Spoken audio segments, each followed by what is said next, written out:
Down here with the driver of the ACT number 15, Harley Bishop. 2 years ago, you won the All-Star title in your first attempt, including 3 straight wins, including the 5,000 to win All-Star Challenge.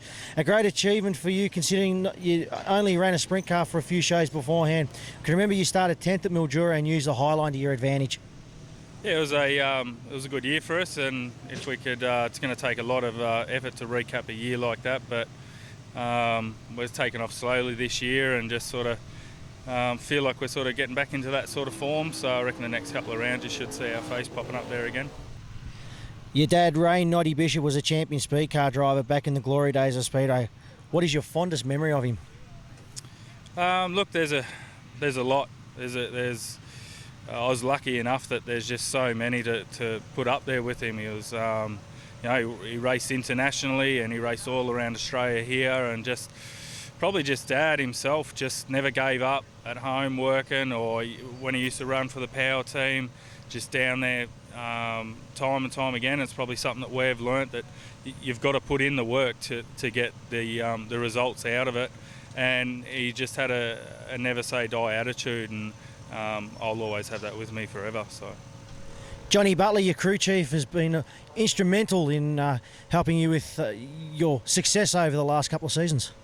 Yeah, look, we've been friends for a long time. I've had my own team in the speed cars, and Johnny used to crew for Mark Brown predominantly in the later part of the years. Earlier on, he was with the power racing team in the speed cars, and just got together and we put a bit of a deal together over a few beers, and it's just been great to me, to have him on the car. He's so good with the cars, and in the background he's really good with my mental attitude of how we want to approach the races, and in a sense he's able to sort of pull me back a little bit, and that's how we start to get the results.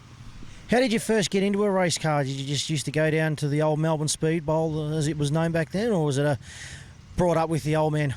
Yeah, I was pretty much born into the sport. Dad raced for 30 consecutive years, and a lot of his racing was at the Speed Bowl.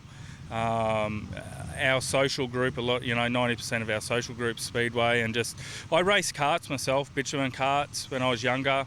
Sort of went away from racing and football and all that sort of stuff, and then just got the love for it again, and I was fortunate enough to get a ride in a speed car after my brother had a terrible crash at Avalon, and I drove his car 2 weeks later. He was still in hospital, so he didn't get to see what I did to it, but no, we had a good night, and it just evolved from there. So, if you weren't driving a sprint car, what would you be doing? I really don't know. I haven't thought about that, so all I think about is, racing, and we've got a young family growing now. The girls aren't with me, they're at home, Matilda and Victoria, and that's a big chunk of my life now, but I think we're going to be around racing for a long, long time. If I had the money, I'd love to buy a ski boat. One day we'll see how that goes. I don't know if anyone would get behind it with me driving it, but one day we'll see what happens. Mate, thanks for your time today. Thank the crew and sponsors. Yeah, no, thanks. I'd like to thank Mainline Dynalog for supporting the series again.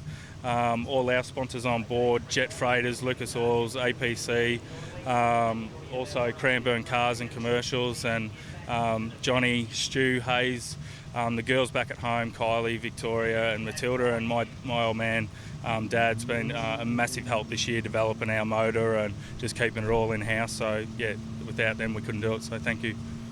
Good luck for the rest of the season. No dramas, thanks guys.